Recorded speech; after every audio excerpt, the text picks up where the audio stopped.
Sobat Maestro, sesaat lagi kita akan bersama-sama mendengarkan Blog Airtime bersama GBI Glow Fellowship Center Cabang Bandung yang bertempat ibadah di Grand Pasundan Hotel Ruang Jayagiri dengan jam ibadah pukul 9 dan 11 yang dipimpin oleh Gembala Sidang Pendeta Gilbert Lumoindong dan Gembala Lokal Pendeta Glenn Latuheru. Selamat mendengarkan.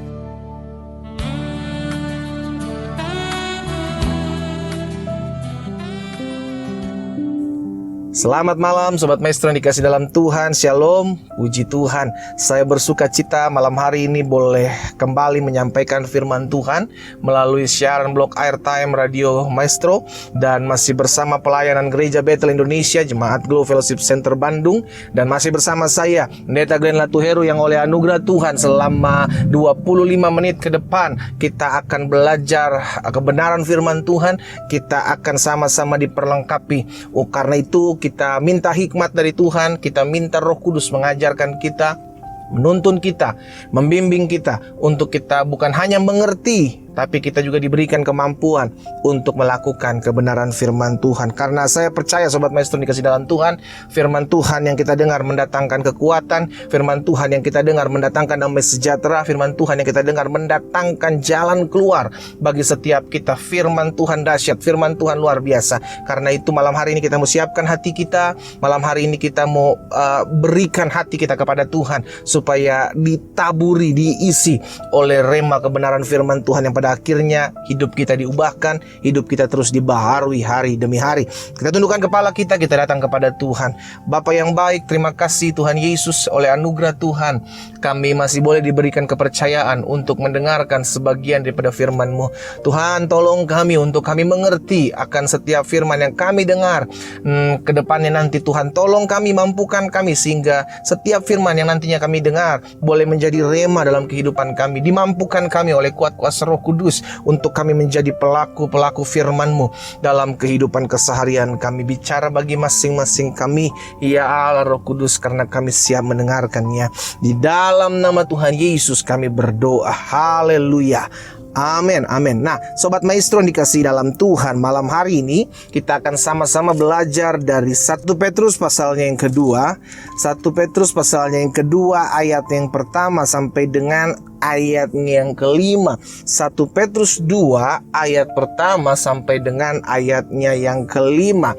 Nah, kita baca dan kita lihat sama-sama kebenaran firman Tuhan ini di bawah perikop Yesus Kristus, batu penjuru. Karena itu, buanglah segala kejahatan, segala tipu muslihat, dan segala macam kemunafikan, kedengkian, dan fitnah. Nah, saudara yang dikasih dalam Tuhan, sebelum masuk di ayat yang kedua, saya mau mengingatkan buat setiap kita. Jadi ikut Yesus, percaya Yesus, tidak serta-merta kelakuan-kelakuan, ya kan, zaman-zaman purbakala itu hilang, saudara. Saya mau pastikan orang yang menerima Yesus, mungkin kelakuan kasarnya masih ada, mulut yang jahatnya masih ada, suka bohongnya masih ada. Namun hidup itu terus harus diproses, terus harus dibersihkan, terus harus mengalami pembaharuan. Karena saya percaya dalam kita menerima Yesus, either kita ditumpangi tangan kah saudara, kita diumpangin minyak kah, ditumpangi air kah, ditumpangi apa segala macam. Namun kalau karakter kita tidak kita pangkas, maka kita akan tetap sama. Roh Kudus menolong kita, Roh Kudus membantu kita, Roh Kudus memperlengkapi kita. Untuk apa? Untuk kita meresponi hal-hal yang jahat, kita buang. Karena itu Petrus bilang dalam suratnya yang pertama kepada jemaat Tuhan yang pada saat itu tersebar di Pontus, Galatia, Kapadokia, Asia Kecil dan Bitinia, orang-orang pendatang, ya kan, yang tersebar. Petrus ini ingetin saudara. Jadi kita harus buang. Sama-sama bilang sama saya harus buang segala yang jahat. Amin. Karena saya percaya seharusnya kekristenan itu harus berjalan seirama dengan perubahan. Amin. Karena kekristenan tanpa perubahan, saya mau bilang, munafik bos. Munafik, lu ngaku Kristen, lu ngaku hidup dalam kasih, lu ngaku kenal Yesus, tapi karaktermu tidak berubah. Dulu sebelum mengenal Yesus masih suka bohong. Dulu masih belum mengenal Yesus masih suka kasar sama istri. Dulu belum kenal Yesus masih suka ngomongin orang. Sekarang udah terima Yesus, bahkan sudah melayani, tapi kelakuan masih sama. Bos, lu hidup dalam kemunafikan. Nah, saudara yang dikasih dalam Tuhan, Tuhan cari buah. Amin. Yang Tuhan cari buah pertobatan. Setelah pertobatan, apa yang kau sudah hasilkan? Karaktermu sudah berubah belum? Itu sebabnya Petrus ngingetin kepada umat Tuhan yang tersebar ini, buanglah segala kejahatan. Apa itu? Tipu muslihat, kemunafikan, kedengkian, fitnah, dibuang. Dengan kata lain gini, dibuang itu keputusan kita, saudara. Tuhan Allah Roh Kudus kasih kekuatan, kasih kesanggupan untuk kita membuang semua itu. Tapi keputusan untuk kita membuang adalah keputusan kita. Amin. Jangan bilang, oh, Tuhan gak tolong saya, si Tuhan gak mampukan saya, Tuhan gak. Roh Kudus kasih kekuatan, Roh Kudus kasih kesanggupan. Hanya terkadang kita masih mau pakai kelakuan yang lama, masih pakai segala cara dihalalkan, segala daya upaya kita buat untuk membuat orang terkenal lah, supaya orang mandang kita gimana, ya kan? Nah, saudara, dikasih dalam Tuhan, buang. Perhatikan di ayat yang kedua, dan jadilah sama seperti bayi, yang baru lahir. Sama seperti orang yang baru bayi yang baru lahir, yang selalu dibilang? Ingin akan air susu yang murni dan rohani, supaya olehnya kamu bertumbuh dan beroleh keselamatan. Jadi Petrus mengajarkan yang pertama, buang dulu, kasih kosong dulu, patahkan dulu setiap keinginan-keinginan jahat, hancurkan, buang, tolak segala keinginan karakter-karakter jahat kita yang dulu sebelum mengenal Yesus kita lakukan. Dan sekarang setelah kita mengenal Yesus, harus kita pangkas satu-satu. Setelah itu apa? Miliki kerinduan. Apa yang kita harus rindukan? Selalu merindukan hal-hal yang membangun kerohanian kita. Jangan sampai kita, saudara, hal-hal yang membangun kerohanian kita tuh kita belajar memuji menyembah Tuhan. Kita belajar. Ada orang bilang begini, pendeta, saya kenapa ya? Saya baca Alkitab nggak ngerti. Saudara, kalau kita belajar matematika, kenapa kita belajar matematika? Supaya kita mengerti. Karena itu kita baca Alkitab supaya kita mengerti, ya kan? Jangan berusaha untuk cari tahu dulu, mengerti dulu sebelum kau ngambil keputusan untuk baca. Ya, itu kan sama aja bodoh, saudara. Kita belum baca sedikit tapi pengen minta di ngerti. Tapi kita pelajari dulu, kita baca aja ke belakang lah, ngerti dulu ke belakang. Yang penting kita baca Alkitab, kita belajar memuji menyembah Tuhan, belajar berdoa, belajar bersekutu. Itu semua proses, nggak ada yang langsung sempurna, nggak ada yang langsung hebat. Yang penting Petrus ngingetin kita, miliki keinginan untuk apa? Bertumbuh. Jangan sampai kita ya udahlah, cukuplah segini aja lah, cukuplah sampai melayani Tuhan. Saudara, cukup melayani Tuhan, betul, saya setuju. Tapi kalau melayani Tuhan tanpa perubahan karakter, yuk jadi batu sandungan, bos. Melayani Tuhan tapi yuk buat orang jadi pahitan. Yuk melayani Tuhan tapi buat orang jadi emosi, yuk jadi batu sandungan. Karena itu pastikan dalam kita melayani Tuhan, dalam kita melayani jemaat umat Tuhan, dalam kita beribadah kepada Tuhan, kita juga siap diproses. Ingat, ini tidak akan pernah berhenti. Besi menajamkan besi, manusia menajamkan sesama. Saya mau bilang, lu lari kemana aja. Kalau Tuhan mau proses you di tempat satu titik, maka Tuhan akan proses tetap di tempat yang sama. Amin, saudara dikasih dalam Tuhan. Jadi kerinduan kita harus kita miliki. Kerinduan akan apa? Kerinduan air susu yang murni, yang rohani. Jadi yang kita lakukan, jadi ada yang harus kita rindukan dalam hidup kita tuh. Apa yang hal-hal rohani, apa yang saya mesti buat? Hal-hal apa yang bisa saya kerjakan untuk kemuliaan Tuhan? Apa yang saya bisa buat supaya nama Tuhan dipermuliakan dalam hidup saya? Karakter-karakter apa yang saya harus pangkas, yang saya harus buang dalam hidup saya, supaya saya semakin hari semakin mengalami kasih kuasa kedahsyatan Tuhan dalam hidup saya. Itu yang kita pikirkan. Ayat yang ketiga, perhatikan. Jika kamu benar-benar telah mencap kebaikan Tuhan, dan datanglah kepadanya batu yang hidup itu, yang memang dibuang oleh manusia, tetapi yang dipilih dan dihormat di hadirat Allah. Jadi yang ketiga, kita belajar datang kepada Tuhan, saudara. Setelah kita memangkas, setelah kita menolak, setelah kita membuang setiap perbuatan karakter-karakter jahat kita, miliki kerinduan untuk selalu mencari Tuhan, miliki kerinduan untuk selalu buat hal-hal rohani, memikirkan hal-hal rohani, dan selanjutnya datang selalu kepada Tuhan, maka Tuhan yang akan terus menyempurnakan kita. Ayat yang kelima, perhatikan saudara, yang terakhir. Dan biarlah kamu juga dipergunakan sebagai batu hidup untuk pembangunan suatu rumah rohani bagi suatu imamat kudus, untuk mempersembahkan persembahan rohani yang karena Yesus Kristus berkenan kepada Allah. Dan di terakhirnya, pada akhirnya dan ujung-ujungnya, ayat 5 mengatakan kita, saudara saudara dan saya akan juga dipergunakan sebagai batu hidup untuk pembangunan suatu rumah rohani bagi suatu imamat yang kudus. Kenapa? Karena ujung-ujungnya dalam hidup ini, saya percaya Tuhan mau setiap kita mengalami proses, mengalami masalah, mengalami tantangan untuk kita dibentuk yang ujung-ujungnya pada akhirnya ayat 5 terjadi dalam hidup kita. Apa itu? Menjadi batu yang hidup bagi pembangunan umat Tuhan, menjadi berkat bagi nama Tuhan. Tujuan akhir daripada setiap proses yang kita alami adalah Tuhan mau pakai saudara dan saya untuk menjadi berkat untuk kemuliaan nama Tuhan. Nah, saudara yang dikasih dalam Tuhan, ada beberapa hal yang saya pelajari. Bagaimana setiap kita rindu untuk menjadi berkat bagi orang lain. Berulang-ulang saya sampaikan bahwa untuk menjadi berkat, engkau tidak perlu harus memiliki hal-hal yang mewah yang terlebih dahulu engkau miliki. Karena ada banyak orang bilang untuk menjadi berkat, maka kita harus memiliki finansial yang cukup. Saudara yang dikasih dalam Tuhan, berkat tidak berhubungan dan tidak secara langsung berhubungan dengan material. Kita perlu mengerti, bahkan engkau tersenyum bagi orang-orang di sekelilingmu, engkau sudah bisa menjadi berkat. Engkau salam kepada orang yang sedang mengalami masalah, mengalami kelemahan, dan engkau memberikan kekuatan. Engkau sudah menjadi berkat bagi mereka, saudara dikasih dalam Tuhan. Iya kan? Iya kan? Karena itu pastikan, jadi bicara untuk jadi berkat, nggak mesti kita punya finansial yang berkelimpahan, mesti punya ini, punya ini.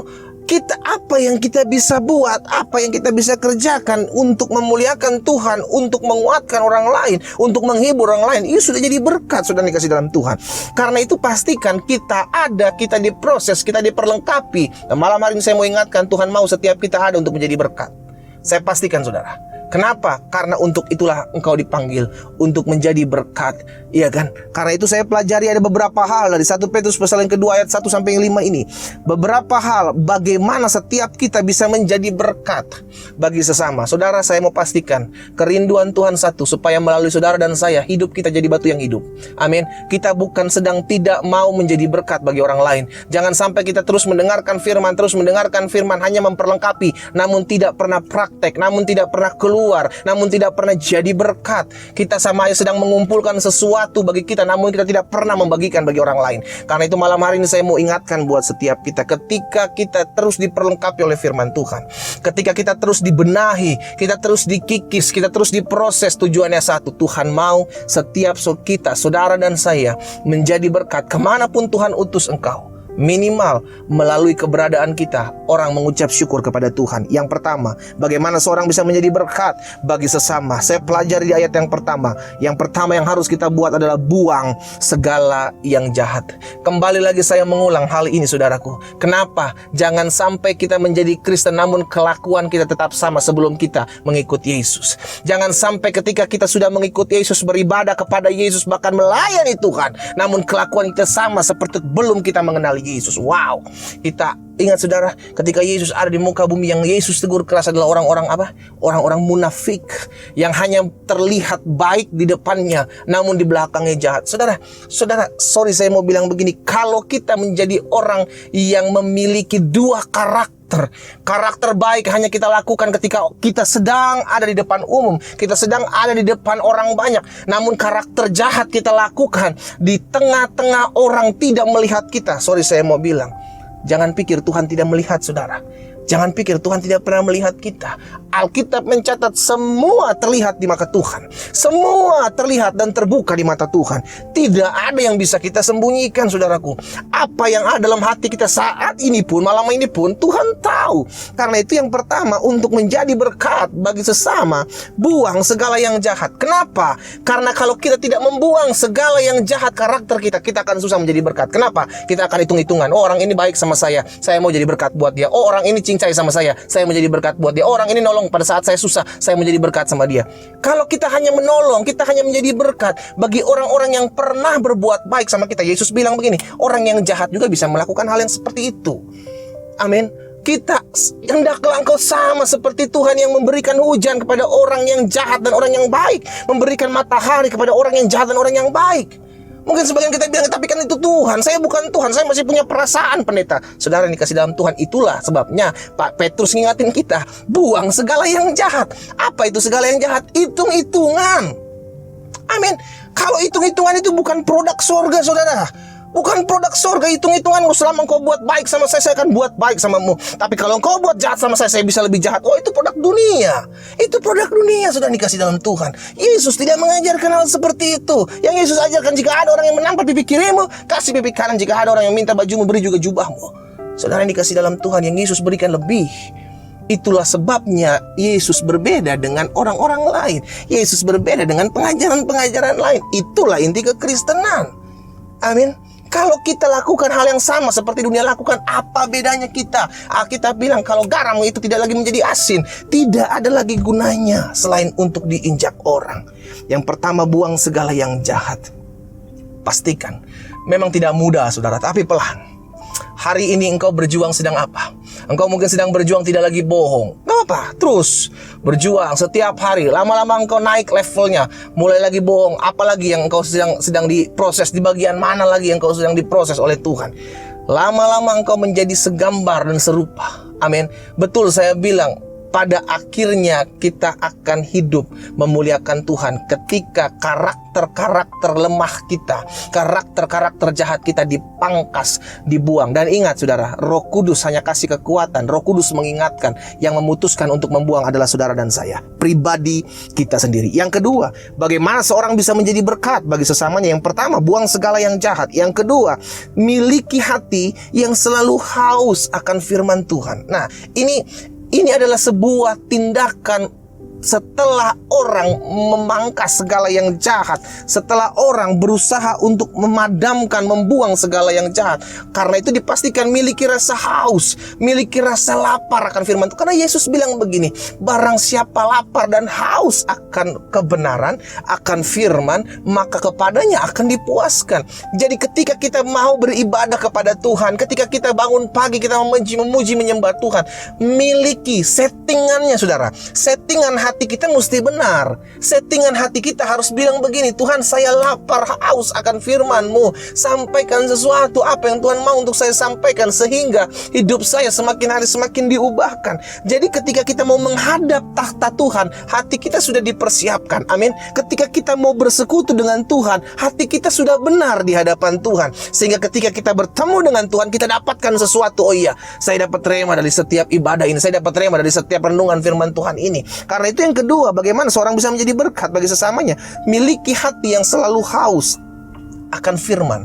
Karena ketika kita dapati sesuatu rema dari firman, kita langsung mempraktekannya. Saudara dikasih dalam Tuhan, saat itulah engkau dapat menjadi berkat bagi orang lain. Ketika apa? Ketika kau memiliki firman Allah, ketika firman kau dapati rema, engkau melakukannya, saat itu engkau menjadi berkat bagi orang lain. Yang ketiga, bagaimana seseorang bisa menjadi berkat bagi sesamanya? Yang pertama, buang, pangkas, potong segala yang jahat dalam hidup kita. Pelan tapi pasti, gak apa-apa, proses sedikit demi sedikit, lama-lama menjadi banyak. Yang kedua, bagaimana seorang bisa menjadi berkat bagi sesamanya? Yang kedua, selalu memiliki hati yang haus akan firman Tuhan. Kenapa? Karena firman akan membuat kita bertumbuh secara iman. Karena Alkitab katakan iman timbul dari apa? Pendengaran akan firman Kristus. Jadi ketika kita mendengarkan firman dan kita dapati sesuatu, iman kita bertumbuh. Ketika iman kita bertumbuh, maka pola pikir kita pun akan berubah. Yang dulu pola pikir kita adalah self-center, bagaimana saya menyenangkan diri saya sendiri, bagaimana saya memuaskan diri saya sendiri, bagaimana saya bisa buat segala sesuatu supaya semua yang terjadi baik bagi saya. Sekarang udah berpusat kepada Kristus. Kalau orang udah berpusat kepada Kristus, maka belas kasihan Tuhan itu Tuhan taruh dalam hati hidup orang itu. Saya percaya kalau orang sudah punya belas kasihan Tuhan, saudara, nggak bisa ngelihat orang lain susah. Kalau orang sudah memiliki belas kasihan Kristus dalam hidupnya, maka orang tersebut tidak akan pernah bisa ngelihat orang susah. Berbeda sebaliknya, kalau belas kasihan Yesus belum ada dalam hidup orang tersebut, maka dia nggak bisa ngelihat orang senang, saudara. Ya kan, kebalik. Kalau belas kasihan Yesus sudah ada dalam hidup orang tersebut, maka orang tersebut nggak bisa ngelihat orang susah. Kalau dia ngeliat orang susah, dia pengen bantu. Dia ngeliat orang susah, dia pengen nolong. Tapi kalau orang tersebut belum mengalami belas kasihan Tuhan, dia sebaliknya nggak bisa ngelihat orang apa? Nggak bisa ngeliat orang senang. Pengennya ngerusak orang aja kan? Pengennya ngomongin orang aja kan? Yang ketiga saudara, bagaimana seorang bisa menjadi berkat bagi sesamanya? Di ayat yang keempat, Alkitab katakan dalam 1 Petrus pasal 2 ayat yang keempat, dan datanglah kepada Yesus, datanglah kepadanya batu yang hidup itu, yang memang dibuang oleh manusia, tetapi yang dipilih oleh apa? Dipilih oleh dan dihormat di hadirat Allah. Jadi yang keempat saya pelajari, yang ketiga saya pelajari ayat yang keempat, bagaimana setiap kita bisa menjadi berkat bagi sesama kita. Yang pertama, buang, potong, pangkas segala yang jahat. Yang kedua, miliki hati yang selalu lapar, selalu haus akan firman Tuhan. Dan yang ketiga, datang kepada Yesus. Kenapa kita perlu datang kepada Yesus? Karena Yesus sumbernya. Amin. Yesuslah sumber damai sejahtera kita. Yesuslah sumber berkat kita. Yesus sumber kekuatan kita. Yesus sumber pengharapan kita. Kalau kita tidak datang sama Yesus, kita tidak punya segala-galanya. Kalau kita tidak datang Yesus, maka stok terbatas, saudara, ya kan? Ingat, untuk menjadi berkat bicara tentang memberi. Engkau memberi senyum, engkau memberi waktu, engkau memberi tenaga, engkau memberikan pengharapan bagi orang lain, engkau memberikan kekuatan, engkau memberikan finansial, engkau memberikan apa? Karena bicara berkat selalu identik dengan memberi. Kalau kita tidak punya Yesus, saudara, maka pemberian kita, apapun jenis pemberian kita, terbatas. Kenapa? Karena di luar Yesus kita tidak punya apa-apa. Di luar Yesus kita apa? Terbatas. Tapi ketika kita datang sama Yesus, makanya seorang wanita di Samaria ketemu sama Yesus. Yesus bilang begini, orang yang datang kepadaku akan memiliki aliran-aliran air kehidupan. Ya kan? Dengan demikian orang tersebut bisa mengairi setiap tanah-tanah yang kering, hati yang kering, menjadi berkat. Karena itu kita perlu Yesus. Apa? Untuk kita bisa menjadi berkat, datang sama Yesus. Karena kalau kita jadi berkat tapi tanpa kita datang sama Yesus, pelan tapi pasti, Pak, Bu, pelan tapi pasti engkau akan mengalami kekeringan, engkau akan bosan, engkau akan jenuh. Kenapa? Tidak sedikit pelayan-pelayan Tuhan mengalami kebosanan melayani Tuhan. Kenapa tidak sedikit hamba Tuhan mulai mengalami kejenuhan dalam melayani Tuhan? Kenapa? Karena tidak lagi mengandalkan Yesus. Akhirnya mengandalkan kekuatan sendiri, mengandalkan kemampuannya sendiri, mengandalkan keahliannya dan kata-kata sendiri, mengandalkan apa yang dia bisa lakukan. Sorry, saya mau bilang saudara, tanpa Yesus kita hampa, tanpa Yesus kita kering, bos. Karena itu pastikan setiap kita, ketika kita memutuskan untuk saya mau menjadi berkat bagi orang lain, datang sama Yesus. Karena dengan Yesus kita bisa mengalirkan aliran-aliran air kehidupan yang tidak pernah habis. Dan yang keempat, yang terakhir, bagaimana seorang bisa menjadi berkat bagi sesamanya. Yang keempat saya pelajari, belajar memiliki keinginan untuk memuliakan Tuhan dalam hidup ini. Ini yang terpenting, di poin terakhir saya angkat, saudara. Kenapa? Karena saya percaya kalau kita punya semua, namun di akhirnya kita tidak punya keinginan untuk memuliakan Tuhan dalam hidup kita, semuanya tidak akan pernah bisa terjadi. Kita bisa menjadi berkat dengan keberadaan kita, dengan kemampuan kita, dengan apa yang kita punya. Kita bisa jadi berkat. Tapi kalau kita punya segala sesuatu, namun memang tidak punya keinginan untuk menjadi berkat bagi orang lain, kita nggak akan bisa pernah menjadi berkat sampai kapanpun.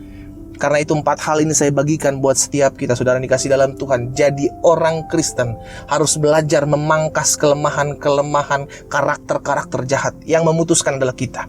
Patahkan itu, buang itu sedikit demi sedikit. Sama seperti rumput di sekitar pohon buah kita. Kita nggak pengen rumput-rumput liar itu memakan sari yang kita lemparkan, yang kita taruh buat pohon buah kita. Sama, rumput akan menjadi besar sehingga akan memakan sari-sari yang ada sekeliling pohon tersebut, sehingga rumputnya yang besar, pohonnya tidak makan maksimal. Sama kehidupan iman kita pun, kalau kita masih punya karakter kelakuan yang jahat, kita mesti pangkas, saudara. Mau nggak mau, kita harus mau, kita harus usahakan, sehingga pada akhirnya kita semakin hari semakin mengalami apa yang disebut kedewasaan iman, apa yang disebut dengan pertumbuhan kerohanian yang kedua. Yang kedua, selalu memiliki hati yang haus dan lapar akan firman Tuhan. Ingat, firman Tuhan yang membuat iman kita bertumbuh. Orang yang bisa menjadi berkat ketika dia bertumbuh dengan iman. Orang bisa menjadi berkat ketika dia mengerti untuk apa dia hidup. Dan yang ketiga, bagaimana seorang bisa menjadi berkat? Datang kepada Yesus. Kenapa kita perlu datang kepada Yesus? Karena Yesus sumber berkat. Kenapa kita perlu datang kepada Yesus? Yesus karena Yesus sumber hidup. Kita perlu memiliki sumbernya, maka kita bisa memancarkan kepada orang lain. Dan keempat, yang terakhir, pada akhirnya miliki keinginan untuk selalu menjadi berkat. Tidak peduli apa yang kau miliki, tidak peduli apa yang kau tidak miliki, selama engkau punya keinginan untuk memuliakan Tuhan dalam hidupmu, selama engkau memiliki keinginan untuk menjadi berkat bagi orang lain, maka Tuhan pasti akan menolong kita. Tuhan Yesus memberkati kita. Selamat menjadi berkat. Kita berdoa. Bapa, terima kasih buat firman-Mu. Malam hari ini kami diingatkan, kami dikuatkan. Oh Tuhan, tolong kami untuk kami selalu boleh menjadi berkat dimanapun Tuhan tempatkan kami berada. Kami percaya hidup kami ada untuk mempermuliakan nama Tuhan. Berkati setiap umat-Mu yang mendengarkan malam hari ini siaran Radio Maestro. Hamba ucapkan berkat di dalam nama Yesus. Tangan Tuhan menopang, tangan Tuhan menguatkan, tangan Tuhan memperlengkapi, sehingga setiap kami umat Tuhan yang mendengarkan siaran malam hari ini terus Tuhan pakai untuk menjadi berkat, untuk hormat dan kemuliaan nama Tuhan. Berkati setiap mereka yang mengalami kelemahan tubuh, sakit penyakit. Dari tempat ini hamba berdoa dalam nama Yesus Tuhan, disampaikan firman, disembuhkan yang mereka tergenapi dalam hidup iman mereka. Berkati Radio Maestro ini Allah, pakai Radio Maestro ini untuk hormat dan kemuliaan nama Tuhan, sehingga melalui radio ini nama Tuhan terus dipuji dan dipermuliakan. Berkati owner, berkati staf-staf yang ada, berkati setiap keperluan kebutuhan mereka dicukupi oleh Tuhan. Di dalam nama Tuhan Yesus kami berdoa dan kami mengucap syukur. Haleluya. Amin, amin, amin. Sobat Maestro, Anda baru saja mendengarkan blog Airtime bersama GBI Glow Fellowship Center Cabang Bandung yang bertempat ibadah di Grand Pasundan Hotel Ruang Jayagiri dengan jam ibadah pukul 9 dan 11. Yang dipimpin oleh Gembala Sidang Pendeta Gilbert Lumoindong dan Gembala Lokal Pendeta Glenn Latuheru. Untuk informasi, doa dan konseling dapat menghubungi Pendeta Glenn Latuheru di nomor 0813 5607 8506. Terima kasih atas kebersamaan Anda dan Tuhan Yesus memberkati.